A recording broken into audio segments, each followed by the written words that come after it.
the Ballon d'Or France football is Rodri! Top class play. So I will say that I'm definitely a little shocked that Rodri won the Ballon d'Or. And it's not because I didn't think he deserved it or because he didn't win enough awards or had enough trophies or he's that good of a player. It's absolutely has nothing to do with that. It's just because the media was so heavily focused on Vinícius Jr. Everything in every media source said Vinícius is ready to accept the Ballon d'Or. Vinícius is going to win the award. Vinícius.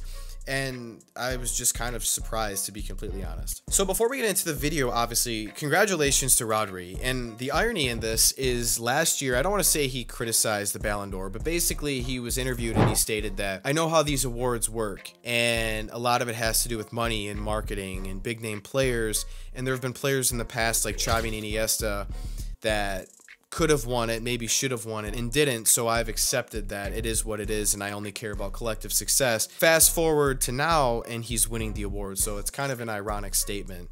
But nonetheless, I do want to touch on the award and why.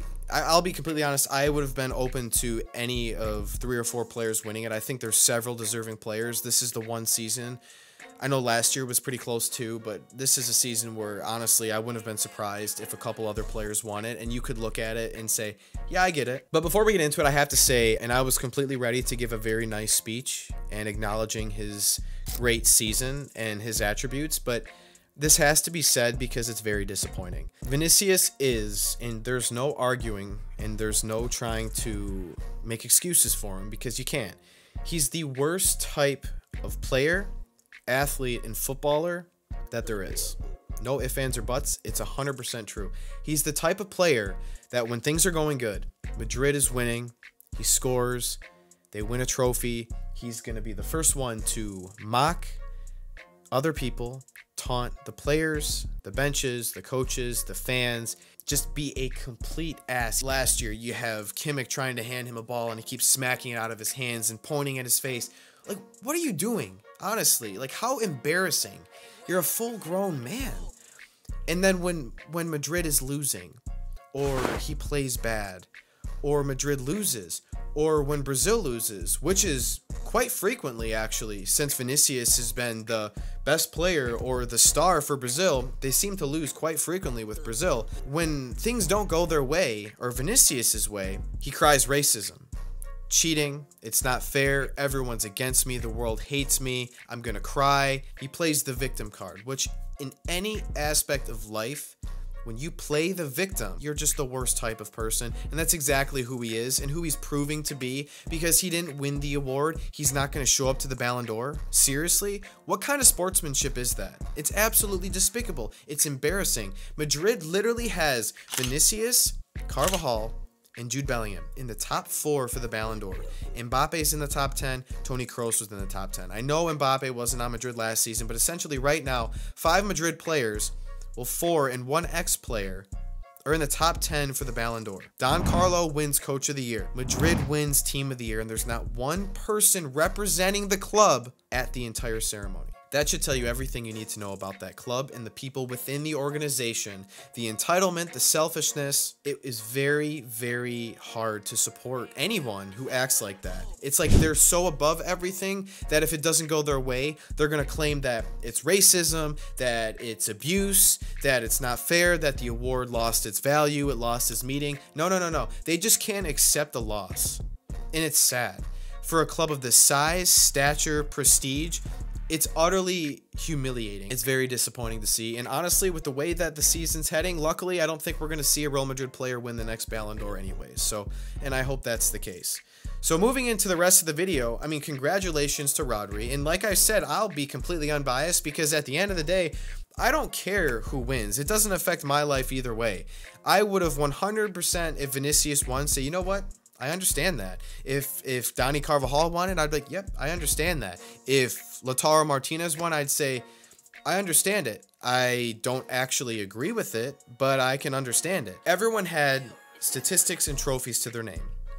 Now, I think with Rodri, I don't know what the turning point was for him, because obviously it's harder for a defender, a keeper, and a midfielder to win the Ballon d'Or over an attacking player, just because pure statistics alone are going to put you in the center of attention. Because look at Messi and Ronaldo for all the years. I mean, how can you compete with that when they're scoring 60 goals a season for 10 years straight? It's virtually impossible to compare to.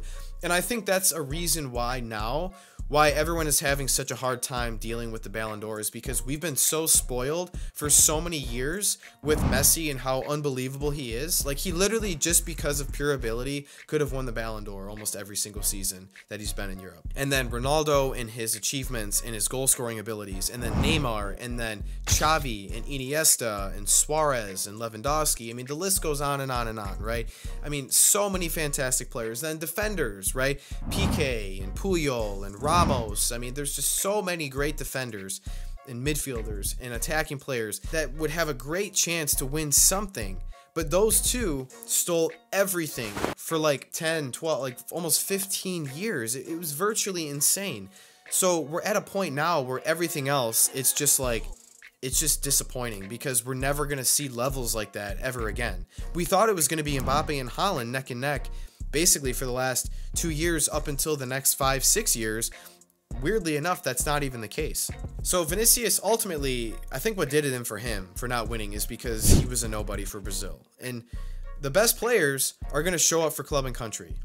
Now, as poor of a Euro as I think England had and Jude had, besides his first match, he was great in the first match, they made it to the final, where Brazil lost in the first round of the knockout round, the quarterfinal, right? So, I mean, I think that is probably the main reason why he didn't win.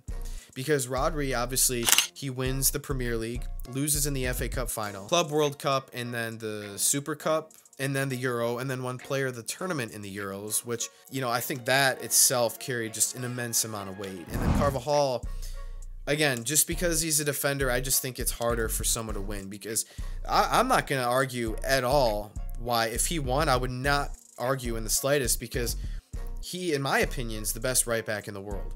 And he was so good for Real Madrid all season. He brings such energy and passion and behavior that's just, you can't teach that. And he was so great for Spain, and he linked up so well on that right side with Lamine Yamal. Those two combining together honestly was like my favorite part of the tournament watching. It was fantastic. So again, I wouldn't have been shocked either way, but I just think because he's a defender makes it so much harder. And then Lautaro Martinez, I think if Inter makes it a little farther in the Champions League, he probably has a better shot, because 35 goals, I don't know how many assists he had, and then he won the Golden Boot, Serie A, Copa America, I think MVP, wins the Copa America. He also didn't start most matches, and he came on as a sub a lot of those matches too. I don't know if that plays into factor, but I will say Lautaro Martinez, in my opinion, isn't the best in the world. So him winning the award for the best player in the world, I got to say that the other players, to me, probably make a little more sense. But if you're trying to make it more about statistics, then he makes more sense. So again, is the award about statistics? Is it about ability? Is it about pure talent? What's it about? Because people are going to complain if you just score a lot of goals but don't win trophies. But then people are going to complain if you are just an incredible player but don't win trophies. There's a very fine line. So again, congrats to Rodri. I think he deserves it. But if someone else won it, I'd be saying the same thing. If they want to make it different and maybe more meaningful, I don't know if this makes it more meaningful, but change it to more of a most valuable player, like they do in other sports. Because most valuable doesn't necessarily correlate to who scores the most goals. Because, for example, Thibaut Courtois, for me, MVP for the Champions League final when they beat Liverpool. Like, there's not even an argument to be made. That's MVP. So if there's players like that that are virtually just astonishing for their team, then maybe you give it to that person, because the best player in the world doesn't always win the biggest trophy, doesn't always score the most goals. The most valuable player doesn't need to score the most goals, right? Rodri is probably the most valuable player on Man City, him or Kevin De Bruyne. He's probably the most valuable player on Spain. But there's other players too that are so valuable that statistics don't do justice. So maybe they should start looking at it from that perspective. I don't know. And then if they want other positions involved, then just have an award for best defender, best midfielder, and best attacker. Because like I mentioned previously, you can't compare Virgil van Dijk to Lionel Messi. It's virtually impossible. You're never going to do it. And Messi's going to win every day of the week because he scores goals and provides assists. It's just, it is how it is. You're not going to compare, you know, Dani Carvajal to Cristiano Ronaldo or Erling Haaland or Mbappe. You can't do it. You can't compare, really, you can't even compare Erling Haaland to Bellingham. They're just different players. So ultimately, they're going to have to define what the award is really about and maybe change it to an extent if they want it to be more fair, because that's the only way I can see it. Because right now, we're in such a decline from football that there's really not one clear best player in the world. So again, let me know what you guys think about this award down below. Do you guys think Rodri deserved it? And what are your thoughts about nobody from Real Madrid showing up to the award for the Ballon d'Or? I was pretty disappointed, to be completely honest. And thank you guys for watching. If you enjoyed the video, don't forget to like and subscribe to the channel. I'll see you guys back here next time. Peace.